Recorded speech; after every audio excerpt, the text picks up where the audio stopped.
The Nemesis is easily one of survival horror's most iconic monsters, a colossus that relentlessly pursues the members of STARS throughout the events of Resident Evil 3. Within the realm of Dead by Daylight, however, he tends to be considered a symbol of frustrating game design. As a killer, his power can feel limited at crucial moments, and as a survivor, he's a constant zoning tool. Overall, despite being well balanced, I'd argue he could do with a number of changes in order to make his gameplay less frustrating for both sides.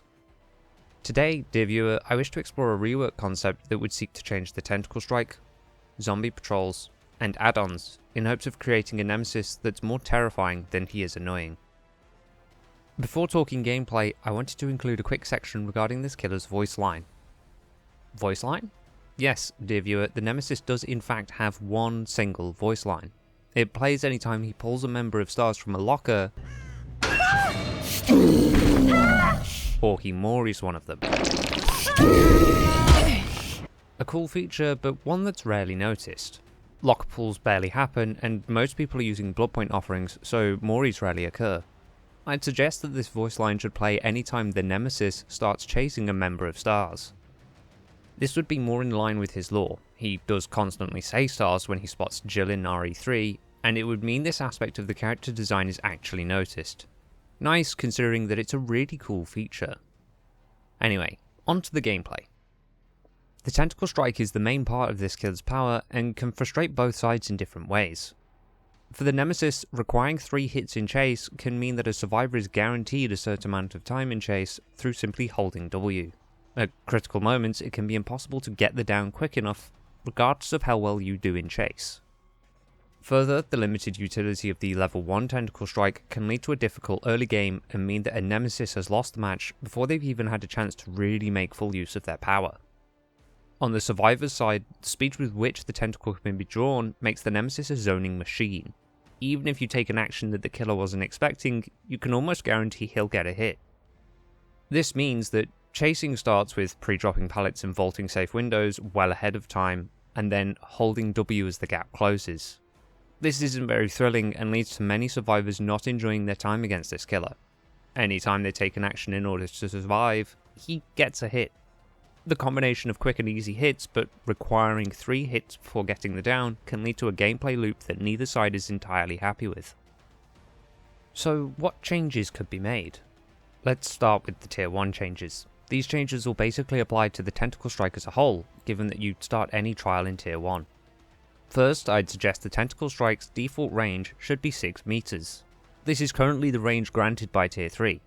Making it the default range would allow the Nemesis to use his power even in stronger tiles at the start of a match. Further, his movement speed should be increased to 3.86 meters per second while his tentacle is out.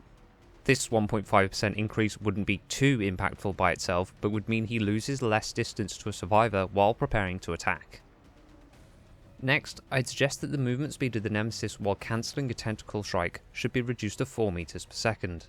The current 4.2 meters per second movement speed allows the Nemesis to gain distance on a survivor after having zoned them.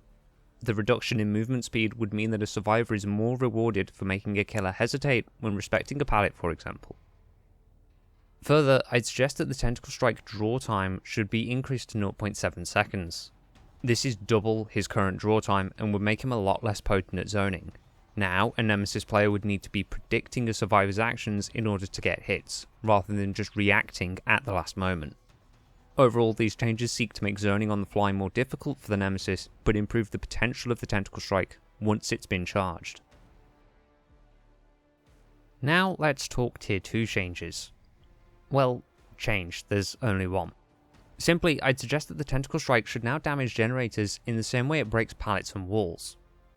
This would activate all associated gen kicking perks such as Pop Goes the Weasel and Trail of Torment. Granting the ability to damage generators in this way would improve the Nemesis's ability to apply pressure and even reasonably damage generators mid-chase. In fact, I think it'd be cool if there was a perk that rewarded killers for damaging several generators before they get a down. I don't know, maybe they plant traps which all go off when a survivor is downed? Oh wait, that perk's called Eruption, it's a Nemesis perk, and now it would have great synergy. It's almost like I planned this. Finally is the Tier 3 changes. The first change I'd suggest is removing the increased movement speed while holding the tentacle. Whilst zoning Survivor, a killer should always give them some distance. Currently, the ability to zone with minimal downsides is part of what makes him so frustrating to play against. To compensate, I'd suggest that the Tier 3 Tentacle Strike should now contaminate and injure a Survivor with a single hit. This would take the Tentacle Strike to a 2-shot and make him a lot more lethal after hitting Tier 3. Being able to down a Survivor in 2 hits with the Tentacle Strike would reduce the amount of W keying and allow skilled killers to end chases quickly. Overall, these changes seek to make it more difficult and punishing to zone with the Tentacle Strike, but also make the Tentacle Strike more impactful when it's used in chase. The next thing to talk about is the zombie patrols. At the moment, zombies, once again, frustrate both sides in different ways. As a killer, the inability to direct the AI can mean that they sometimes end up in a corner of the map defending an area where gens have already been completed. Essentially, they aren't where you want them to be most of the time and are more useful as some free contamination points rather than pressuring survivors. As a survivor, the presence of a zombie can altogether prevent you from completing the objective. If you don't have a flashlight and don't want to waste a pallet, there's not much you can do. The zombie will continue to harass you until you give up and leave. And what did the killer do to earn this pressure? Nothing. They just got lucky on the AI spawns. It feels really bad when a killer is granted free pressure for doing absolutely nothing. So what do we do? I'd propose a new system that sees the Nemesis manually summon a zombie. Holding the active ability button allows the Nemesis to stand still for 3 seconds in order to summon a zombie. This will grant 1 contamination point, and a zombie will begin patrolling a 16-meter radius for 30 seconds. Anytime a survivor enters the patrol range, the zombie will move towards the survivor at 2 meters per second. If a survivor exits the patrol area, the zombie will return to patrolling the search radius. If there are multiple survivors within the search radius, the zombie will always go for the closest survivor. At the end of the patrol duration, the zombie is destroyed and the summoning enters a 30-second cooldown. This system would allow for a Nemesis to defend certain strategic points, but give survivors the option to work together in order to finish a generator, cleanse a totem, etc.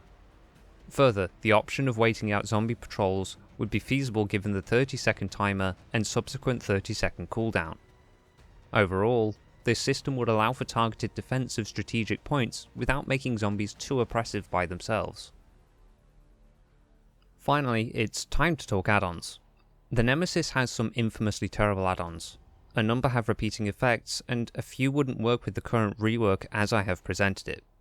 Overall, a complete add-on pass would be needed in order to consolidate effects and improve the selection available. But Cameron, I hear you cry, if you reworked all those add-ons, you'd only be advertising to the world how sad and lonely you are. That I would, dear viewer. That I would. Starting off with common add-ons is the Visitor Wristband. This one increases the patrol radius by 2 meters, setting the patrol radius to 18 meters, potentially improving the ability to defend multiple objectives. Next is the STARS Field Combat Manual. This one will make a zombie's aura turn yellow for a short period when it starts tracking a survivor. Essentially, this grants your summoned zombie a form of surveillance, telling you if a survivor has been nearby recently. Brian's Intestines increases the zombie movement speed by 10%, taking it from 2 meters per second to 2.2 meters per second. This will make the zombie more effective at pursuing a survivor that's in the search radius. The Damage Syringe hasn't been changed. Buying a little bit of extra time is never bad for a brown add-on. Marvin's Blood increases the amount of contamination points you gain for summoning a zombie by 50%, taking it from 1 point to 1.5 points. Mikhail's Eye will reveal the aura of any survivor that's within a zombie's search radius for 6 seconds. This will help with tracking survivors that are attempting to pursue certain objectives, and also allow you to identify if there are multiple survivors working together to distract your zombies. The Adrenaline Injector has been reworked to become a new wave meme add-on. Now it standardizes the amount of contamination score gained when hitting a survivor with the Tentacle Strike. Currently, you gain 3 points every time you infect a survivor, and 1 point every time you take a health state from an already infected survivor. Granting a fixed 2 points would encourage committing to chases over spreading the infection. Further, this add-on provides a small chase bonus when the Nemesis hits mutation rate 2. The admin wristband increases the time that a zombie will patrol for. However, it also increases the cooldown after a zombie has finished its patrol, useful for defending fixed objectives such as totems. The zombie heart allows for the Nemesis to infect survivors through the use of a basic attack. However, the Nemesis will only ever gain 1 contamination point when infecting a survivor in this way. The serotonin injector has been reworked in order to fit with the zombie patrol system. Now, summoning a zombie is what grants the undetectable status effect. The Plant 43 vines prevent uninfected survivors from opening supply crates. Further, when a survivor does open a crate, it will take considerably longer, increasing slowdown potential. The Tyrant Gore is a token-based add-on. With this add-on, each pallet that's destroyed by the Tentacle Strike will contribute to a stacking pallet stun reduction effect. The T-Virus sample simply increases the contamination points gained from hitting a survivor with the Tentacle Strike. This will reduce the time it takes to reach Tier 2 and Tier 3. The Liquor Tongue applies both Mangled and Hemorrhage to infected survivors for as long as they remain infected. This will potentially be useful for creating hit and run builds, as well as providing some slowdown potential. The Depleted Ink Ribbon has been reworked. The focus is still on zombies providing pressure during the endgame. Now, however, it doesn't require as much input from the Nemesis and is more focused on delaying exit gate opening, rather than getting free hits. Jill's Sandwich has now become an obsession-based add-on, for obvious lore reasons. Now, anytime the obsession is contaminated, all survivors will suffer from the Oblivious status effect. This will make it easier to spread the infection and give this add-on some good chase potential. The Nemesis Alpha Parasite has been reworked into a unique information add-on. The information provided differs depending on the Nemesis's current mutation rate. In mutation rate 1 or 2, contaminating a survivor will reveal the auras of other uncontaminated survivors with a focus on spreading the infection. In mutation rate 3, however, the add-on will instead reveal the auras of contaminated survivors. The Broken Recovery Coin now allows the Nemesis to inflict Broken once he's reached mutation rate 3. This could be useful for hit and run builds or prevent the use of certain perks closer to the end of a match. The Shattered Stars badge still has a focus on improving the pressure zombies provide, but has been reworked to be far more consistent. Now, whenever a generator is finished, a zombie is summoned at the next generator with the most progress. Essentially, this add-on acts like a mini deadlock and has some considerable slowdown potential. Finally, the Iridescent Umbrella token has been reworked to be something that actually interacts with the chase power. This one gives the Tentacle Strike the ability to strike all targets in its path. This will mean that the Nemesis can do things such as denying protection hits or destroying pallets and hitting survivors simultaneously. Overall, this add-on pass seeks to improve the variety of add-ons available and incentivize players to experiment with different playstyles. With these add-ons available, Nemesis players would be able to engage with a number of different strategies and potentially create more unpredictable matches for survivors. That's it for this one. These are all the suggestions I have for improving the Nemesis's current weaknesses as I see them. Let me know what you think. Leave a comment, send an email, make a forum post and send a link. Whatever your ideas are, I want to hear them. I don't make this video to declare my ideas as gospel or something, I just hope to maybe inspire some conversations. By discussing our ideas and putting them together, we can get that bit closer to making DBD the best version of itself. Thank you very much for watching, dear viewer, and I hope to see you in the next one.